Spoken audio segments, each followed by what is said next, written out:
Welcome to the Canadian Investors course, Session 12, Options Commentary.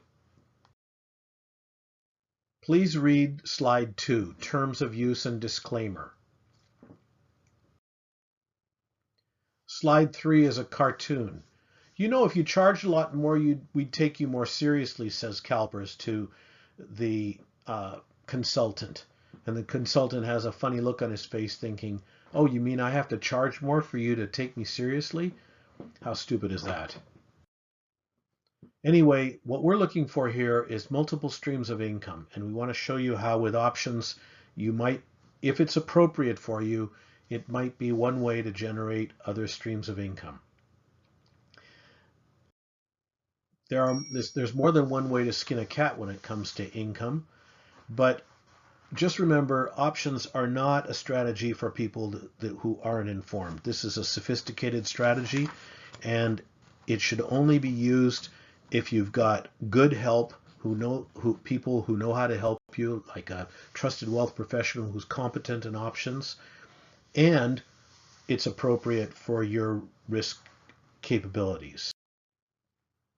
Anyway, here are two problem scenarios. Solutions to follow.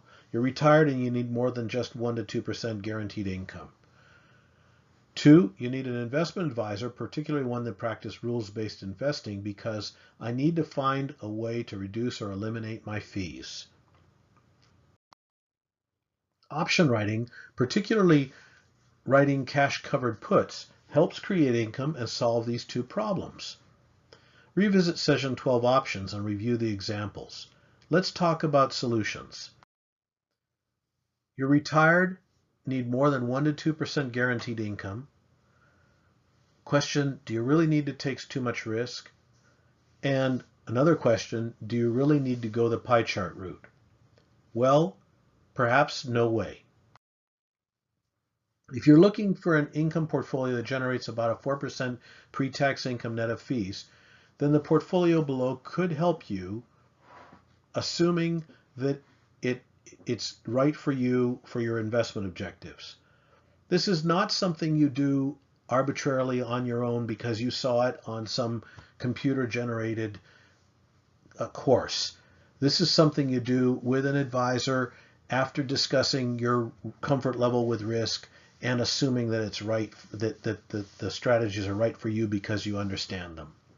So, assuming all those things, you could take your portfolio and divide it into 3 equal portions between the following assets. 1/3 invested in 3 to 5 year laddered GICs, 1/3 in rate reset preferred shares, P1 or P2 rated, and 1/3 in an option-based writing strategy, preferably writing options on blue chip dividend paying shares. This assumes that you're comfortable with owning stocks and understand what that means, and that you understand what a preferred share is, you understand the risks of it, and you're comfortable owning those too. This portfolio should be able to generate the desired income with a lot less risk than having straight equity exposure, and about 65% of the income would be taxed favorably. It might make sense to place a portion of this portfolio in a commission account, non-fee based, and maybe you earn more than 4% as well. However, be warned, option commissions are very expensive. That may not be a practical solution. Now, this commentary was written in spring 2017, and interest rates may also change by the time you view this session, making this strategy unviable. So again, don't do it blind. Please revisit sections 1 and 2 and 12 that describe these investments, and feel free to locate a trusted wealth professional to discuss. Don't try to do this on your own. B, I need an investment advisor, particularly one who practices rules-based investing and who can help me find a way to reduce or eliminate my fees. Well, when practicing rules-based investing, make sure that your investment accountant and advisor are capable of writing options if you want to do this strategy. It will not result in higher overall annual fees because you're using a fee-based account and all your transactions would be included. The investment advisor could, in the first month or 2 or 3 of the year, generate enough option writing income to cover your annual fees assuming that the market makes it possible for them to find suitable stocks to write the options on, and there's enough option premium there to justify the strategy. Then you could stop option writing and continue through the year. Only do this with an advisor who's competent with options. So if you want to look for one, perhaps consider a trusted wealth professional from using the locator on the website, and talk to them at length about it and see whether this is a strategy that might be right for you. So option writing ETFs are another way to go. You could buy option writing ETFs, especially dealing with a smaller account. You can buy covered call writing ETFs, or you can get cash covered put writing ETFs. They're listed on Canadian and US exchanges, and they constantly practice this strategy. The good news is your advisor does not need to be options licensed to purchase these, and you don't have to get into the option writing yourself, which means that you don't need as much knowledge either. So are buying puts the best way to go? For smaller accounts, yes.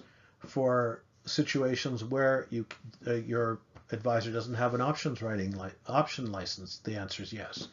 For larger accounts, it's better to write individual put and call options, or to generate just enough to pay the annual fees in the account, or continue the strategy through the year. But if you don't have those facilities, this is a good plan B. If you're doing it to generate year-round income, then a larger account would write individual options on securities. ETFs have internal management fees, and it won't be quite as successful. Plus, you won't get the tax advantages because the tax advantages won't translate through from the ETFs.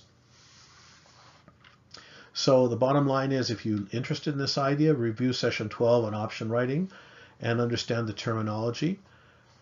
It's a conservative strategy that isn't practiced as often today as in the past, and fewer investment advisors know how to use options competently, so it may not be easy to find. That's the end of the commentary for the options component, Section 12. Thank you for listening.